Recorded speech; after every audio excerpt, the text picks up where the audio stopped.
한 주간 평안하셨나요? 사실 미국도 또 전 세계도 평안하지 않습니다. 플로리다의 허리케인으로 많은 이들이 또 희생을 당하기도 하고 어려움을 겪고 있는데요. 기도해 주시고 이따가도 잠깐 기도 부탁드리겠지만 여전히 가자지구와 또 우리 김요한 선교사님 계시는 레바논 또 그 주변 국가들의 평화 없는 전쟁의 소식들이 이어지는데 계속해서 기도해 주시면 고맙겠습니다. 대한민국이 북한보다 못 살던 시절이 있었습니다. 저야 책을 읽고 어르신들께 들은 이야기이지만 1950년, 60년대 정말 전쟁 이후에 말 그대로 찢어지게 가난했던 시절들을 통과해 온 분들이 우리 안에 있고 또 우리 곁에 계십니다. 한국은 세상에서 가장 가난한 나라 중에 하나였고 전 세계로부터 원조를 받지 않으면 살 수 없는 나라였습니다. 거리에는 굶주린 아이들 그리고 고아들이 언제나 즐비했습니다. 하지만 한국은 국민 모두가 우리도 한번 잘 살아보세 라고 외치며 불과 20년, 30년 만에 놀랄 만큼의 경제적 성장을 이루어냈고 지금은 전 세계가 부러워할 만한 소위 문화 강국이 되었다는 평가도 받습니다.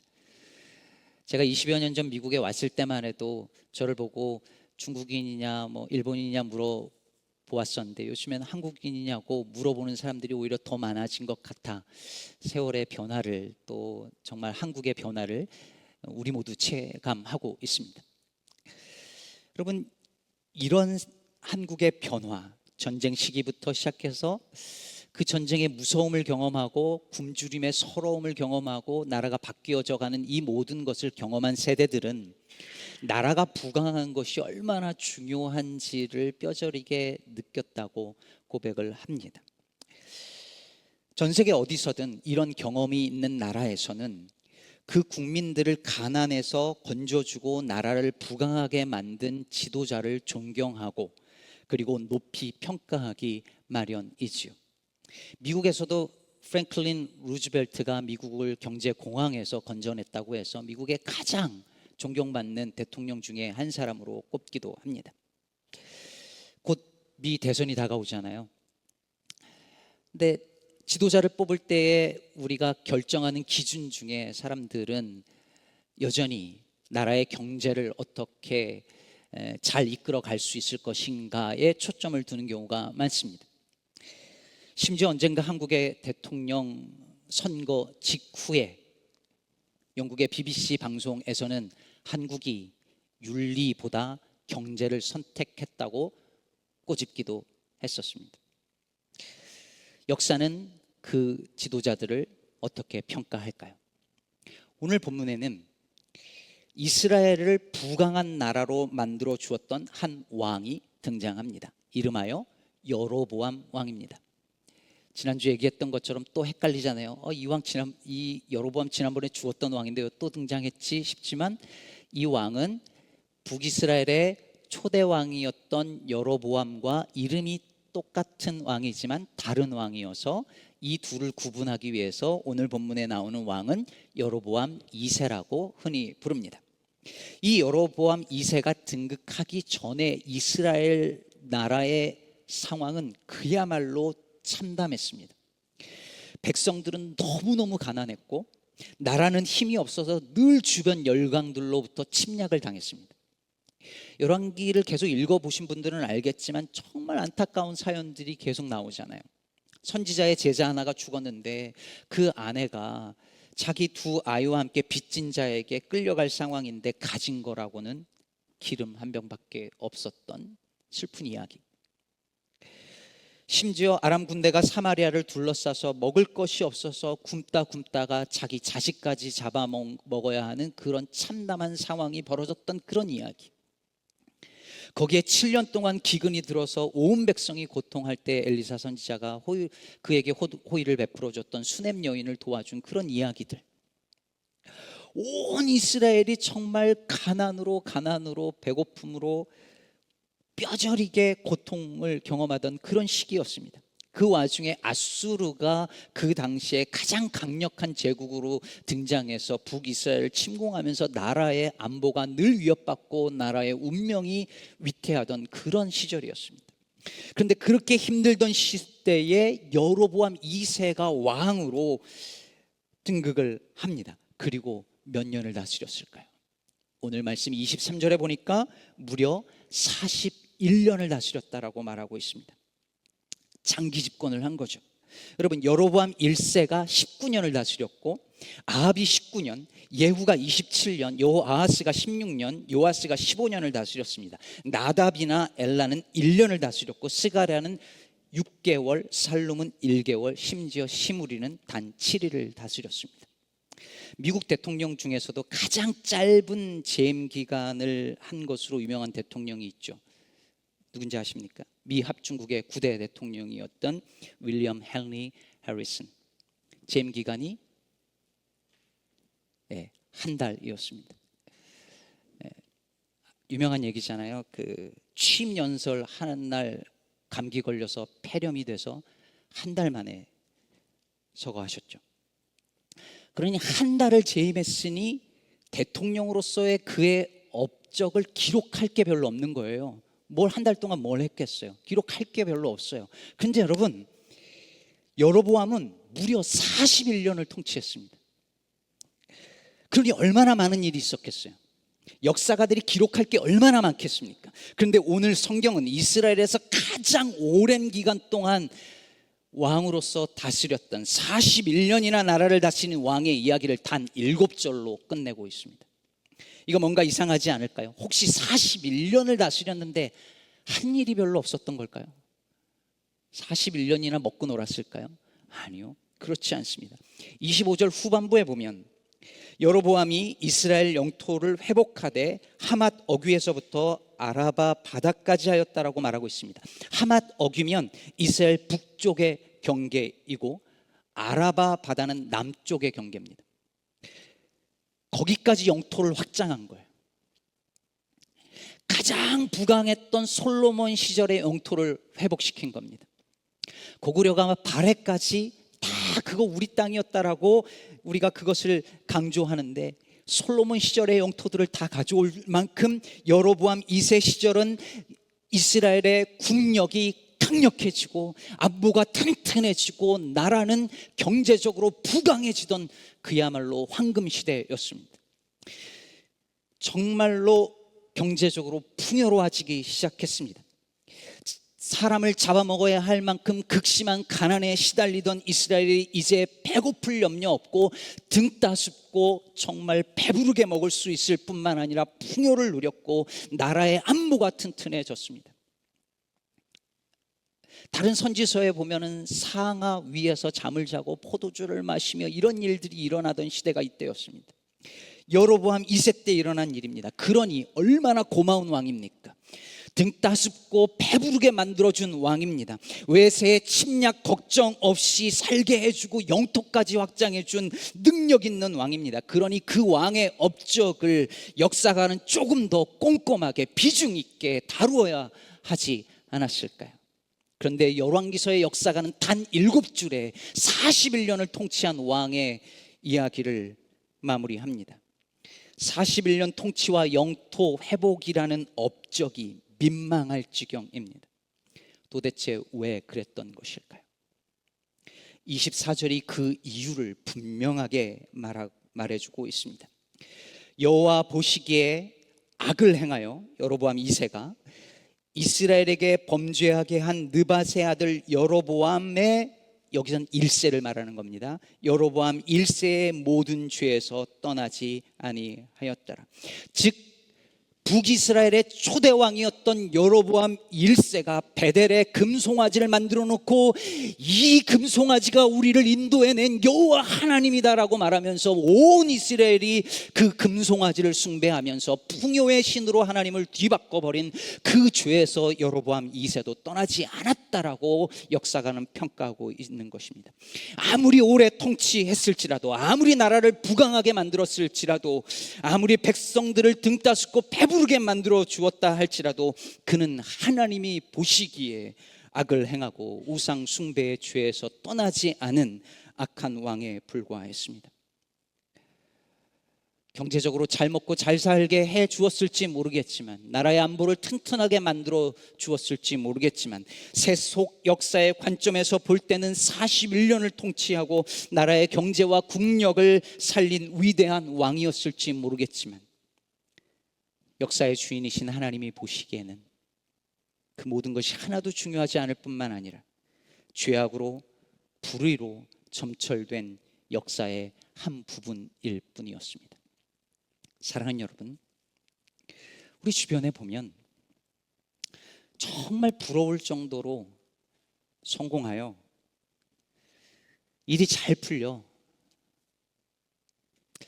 사람들이 흔히 잘 산다라고 하는 그런 삶을 사는 분들이 있습니다. 하는 일마다 잘 되고 성공하고 잘 풀리고, 자식들도 이민 와서 그렇게 고생했는데 자식들 잘 되고 좋은 대학 가고 좋은 직장 다니고 경제적으로도 어려움이 별로 없고, 게다가 이런 분들은 또 건강하기도 합니다. 호랑이는 죽어서 가죽을 남기고 사람은 이름을 남긴다는데, 정말 이름을 남길 만한 큰 업적을 이룬 분들도 있습니다. 그런가 하면 정반대의 삶을 사는 분들도 있습니다. 늘 실패하고 늘 일이 잘 안 됩니다. 실패는 성공의 어머니라는데 실패했는데 그냥 실패로 끝나기도 합니다. 돈이 없고 가난하니 애들도 고생입니다. 힘들게 살다 보니 건강도 안 좋습니다. 죽은 후에 남길 이름, 업적, 그런 거 없습니다. 그런데 여러분, 오늘 성경은 우리에게 분명하게 말해주고 있습니다. 세상이 보기에 어떠한지를 말하지 말고 하나님 보시기에 어떠한가를 물어보라고 말하고 있습니다. 세상의 평가는 41년 동안에 엄청난 업적을 이루었을지 몰라도 하나님의 평가는 죄의 길에서 떠나지 않았다는 한 줄에 끝납니다. 세상의 평가가 아무리 성공적인 인생이었을지라도 하나님 보시기에 아니면 아닌 것입니다. 세상이 보기에 아무리 못나고 초라하고 실패한 인생이어도 하나님 보시기에 너 됐다 하면 된 겁니다. 여러분, 성경에서 하나님 보시기에라는 단어가 어디에 처음 나오죠? 창세기 1장에 나옵니다. 하나님이 지으신 세상을 보시니 보시기에 힘이 좋았더라. 여러분, 자주 말씀드렸지만 여기서 좋았더라라는 이 단어는 그냥 보기 좋다는 이런 의미가 아니라고 했습니다. 이 뜻의 의미는 하나님이 의도하신, 하나님이 뜻하신 바에 딱 부합된다라는 의미입니다. 하나님이 의도하신 자리에 있을 때 보기 좋은 것입니다. 하나님이 의도하신 대로 움직일 때 보기 좋은 것입니다. 근데 인간이 타락하여 있어야 할 자리에 없으니까 하나님이 물어보신 거죠. 아담아, 사람아, 네가 어디 있느냐? 여로보암이 아무리 성공적인 왕이라 할지라도, 세상이 그렇게 평가할지라도 하나님 보시기에는 죄에서 떠나지 않은 왕에 불과했습니다. 왜요? 이스라엘 왕으로서 마땅히 있어야 할 그 자리, 하나님만을 섬기는 그 자리, 백성을 아끼고 공의로 다스려야 할 그 자리에 없었기 때문이었습니다. 사랑하는 여러분, 여러분의 인생은, 나의 인생은 세상이 보기에 좋은 인생입니까? 하나님 보시기에 좋은 인생이십니까? 세상이 보기에 성공했느냐 실패했느냐가 아니라 하나님 보시기에 선한가 악한가, 지금 몇 년을 살아오셨던 간에, 지금 얼만큼의 인생이 남았던 간에 나의 지금 삶의 모습은 세상과 사생의 기준과 상관없이 하나님이 보시기에 좋은가? 그것이 우리의 삶을 평가하는 유일한 기준이 되기를 바랍니다. 그런데 여러분, 여기서 한 가지 질문이 생깁니다.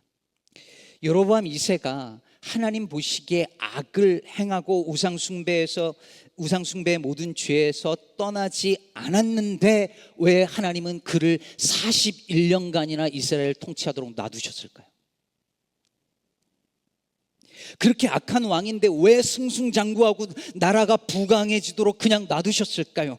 빨리 심판하셔서 왕권을 빼앗고 나라도 빨리 망하게 만들지 않으시고 왜 이렇게 41년간 나라가 부강해지도록 이 왕을 그대로 거기에 두셨을까요? 하나님께서 여로보암 2세 통치하에 이스라엘을 부강하게 만들어 준 이유를 오늘 본문 26절과 27절은 이렇게 말하고 있습니다. 이는 여호와께서 이스라엘의 고난이 심하여 매인자도 없고 노인자도 없고 이스라엘을 도울 자도 없음을 보셨고 여호와께서 또 이스라엘의 이름을 천하에서 없이 하겠다고도 아니하셨으므로 요아스의 아들 여로보암의 손으로 구원하심이었더라. 여로보암이 잘나서가 아니었습니다. 이스라엘 백성들의 고난이 너무 심했어. 매인자도 없고 노인자도 없고, 즉 종이나 자유인이나 아무도 소망을 가질 수 없는 참담한 상황, 모든 백성들이 고통스러워 어쩔 줄 모르는 그 상황에서 사람을 잡아먹어야 될 만큼 그 극심한 가난 속에 있는 것을 하나님이 그 비참함을 보시고 불쌍히 여겼기 때문이었습니다. 또한 아직 이스라엘을 멸망시킬 의도가 없으셨기 때문이었습니다. 다시 말해 여로보암이 위대한 왕이어서가 아니라 하나님께서 그의 나라와 그의 백성들을 불쌍하게 긍휼히 보셨기 때문에 자비를 베푼 것이었습니다. 그러면 여로보암 왕과 백성들도 그렇게 생각했을까요? 아니요. 그들은 자신들이 잘해서 그런 줄 알았습니다. 우상을 섬기고 거짓으로 돈 벌고 가난한 자들을 착취하고 억압하고, 그런데도 나라는 부강해지고 풍요로워지고 잘 먹고 잘 살게 되는 사람들이 많아지니까 자신들이 잘하고 있다고 믿었습니다. 심지어 하나님이 자기들을 도와주고 있다고 믿었습니다. 금송아지인 저 신이 우리를 도와주고 있다고 믿었습니다. 그래서 여로보암 2세가 다스리던 시기는 이스라엘이 경제적으로 가장 부강한 시절인 동시에 영적으로 윤리적으로 가장 타락한 시기이기도 했습니다. 그래서 이 시기에 활동하던 선지자들이 누군지 아십니까? 첫 번째 호세아였습니다. 호세아서 12장 7절에서 8절에서 그 당시 이스라엘의 모습을 이렇게 설명합니다. 그는 상인이라 손에 거짓 저울을 가지고 속이기를 좋아하는도다. 에브라임이 말하기를 나는 실로 부자라 내가 재물을 얻었는데 내가 수고한 모든 것 중에서 죄라 할 만한 불의를 내게서 찾아낼 자 없으리라. 거짓으로 돈을 벌어들이고 불법으로 돈을 벌어들여서 부자가 되었는데 내게서 그 불의를 찾아낼 사람 아무도 없다라고 자신만만해 하던 것이 이스라엘의 상황이었습니다. 이 당시 활동하던 또 한 명의 선지자가 있었는데 그는 정의의 선지자라 불리는 아모스였고, 아모스 선지자의 저 유명한 메시지가 바로 이 시절에 나왔습니다. 아모스 5장 23절 24절은 이렇게 말합니다. 내 노랫소리를 내 앞에서 그칠지어다. 네 비파소리도 내가 듣지 아니하리라. 오직 정의를 물같이 공의를 마르지 않는 강같이 흐르게 할지어다. 예배 드리지 마라, 노래하지 마라, 오직 정의를 물같이 공의를 마르지 않는 강같이 흐르게 하라라고 서슬퍼런 메시지를 전했던 그때가 바로 여로보암 2세 이때였습니다. 하나님께서 그들을 풍요롭게 만드시고 강한 나라가 되게 하신 것은 그들의 참혹한 현실을 불쌍히 여기신 하나님의 자비였는데, 죄악을 저질러도 불의를 저질러도 여전히 풍요로우니 그래도 되는 줄 알았습니다. 하나님께 열심히 예배는 드리니까 괜찮다고 여겼습니다. 그러니 선지자들이 아무리 돌이키라고 말을 해도 듣지 않았던 것입니다. 사랑하는 여러분, 이것이 우리의 착각입니다. 말씀대로 살지 않는데, 하나님 보시기에 좋지 않은데, 별일 생기지 않고 살 때 착각합니다. 직장도 사업도 가정도 별 문제 없이 평안합니다. 심지어 일이 잘 되기도 하고 성공도 합니다. 신앙에 자신의 삶 전체를 걸지 않아도 믿고 종교 생활하고 교회 나오고 그럭저럭 사는데 큰 문제 없고 지장이 없습니다. 심지어 신앙의 액세서리가 되니까 부담이 없어지니까 더 즐겁다고 느끼기도 합니다. 그래서 세상의 사람들이 볼 때 괜찮은 삶을 살기 시작하면 하나님 보시기에도 그런 줄 압니다. 그래서 자랑합니다. 하나님 은혜로 내가 여기까지 왔다고, 하나님의 은혜로 내 자식들이 이렇게 잘 되고 내 가정이 이렇게 평탄하게 됐다라고 자랑까지 합니다. 그러나 사랑하는 여러분, 잊지 마십시오. 우리가 괜찮은 사람이어서 하나님이 우리를 심판하지 않으시는 것이 아닙니다. 하나님 보시기에 좋은 삶을 살고 있어서 우리에게 복 주시는 것 아닙니다. 하나님 보시기에 여전히 죄인이지만 우리를 향한 자비하심과 긍휼하심 때문에 참아 주시고 자비를 베풀어 주신 것뿐입니다. 그 반대도 마찬가지입니다. 그래도 말씀대로 살아보려고 애를 쓰는데, 하나님 믿고 살려고 애쓰는데, 근데 자꾸 실패합니다. 자꾸 일이 안 됩니다. 넘어집니다. 아픕니다. 고난 속에서 헤어날 길이 안 보입니다. 그럴 때마다 사람들은 뭔가 잘못 사는 걸까? 내가 뭘 잘못해서 하나님이 나를 치시는 건가 생각하기도 합니다. 그러나 여러분, 누군가의 성공이 하나님의 축복의 은총의 증거라고 단정 지을 수 없는 것처럼 누군가의 실패와 고난이 하나님의 징벌일 수 없습니다. 아니, 오히려 성경을 보면, 아니 교회 역사를 보면 정말 말씀대로 살아보려고 몸부림친 이들은 더 실패의 자리에, 넘어짐의 자리에 훨씬 더 많이 놓여 있음을 우리는 알 수 있습니다. 예언자들이 그랬고, 예수님이 그랬고, 사도들이 그랬습니다. 그러나 그들은 그 실패와 고난을 하나님이 안 계신 증거로 여기지 않았습니다. 하나님 보시기에 옳은 삶을 사는 이에게 찾아오는 영광으로 받아들였습니다. 그러니 우리는 어떻게 살아야 하겠습니까? 오래전에 제가 소셜미디어에 공개적으로 글을 썼고 그 글에 담은 이야기인데요, 이 글이 본의 아니게 여러 매체를 통해서 알려지면서 아마 우리 목사님들 정도는 제 글을 읽었을 가능성이 많습니다. 설교 준비하면서 그게 다시 생각이 났습니다. 제가 뉴저지에서 신학교를 다닐 때, 그 신학교를 10년을 다녔는데요, 10년을 다니니까 매년 보는 게 뭐냐면 졸업식이었습니다. 졸업식을 계속 보잖아요. 이제 석사과정 마치고 박사과정 하는데 나는 박사를 못 마치는데 계속 졸업해서 나가는 것을 이제 매번 보는 거예요. 근데 어느 졸업식이었습니다. 졸업식을 자주 보는데 평소와 다른 풍경이 펼쳐졌습니다. 아침 일찍부터 뉴욕, 뉴저지의 어른 목사님들이 저희 학교를 방문해서 졸업식이 시작하기를 기다리고 있었습니다. 꽃다발을 하나씩 들고. 알고 보니 한국의 초대형 교회 목사님 아들이 저랑 같이 공부를 하고 있었는데, 그 목사님 졸업한다고 어른들이 다 몰려온 거예요. 꽃다발 주려고. 아침부터, 졸업식이 굉장히 긴데 시작하기도 전부터 와서 기다리고 있는 거예요. 졸업식이 다 끝나고 나서 그 목사님이 저랑 동갑이기도 하고 인사하던 잘 지내던 사이니까, 근데 인사를 하러 갈 수가 없어요. 그 목사님들이 뺑 둘러서서 꽃다발 주고 사진 찍고 있었어.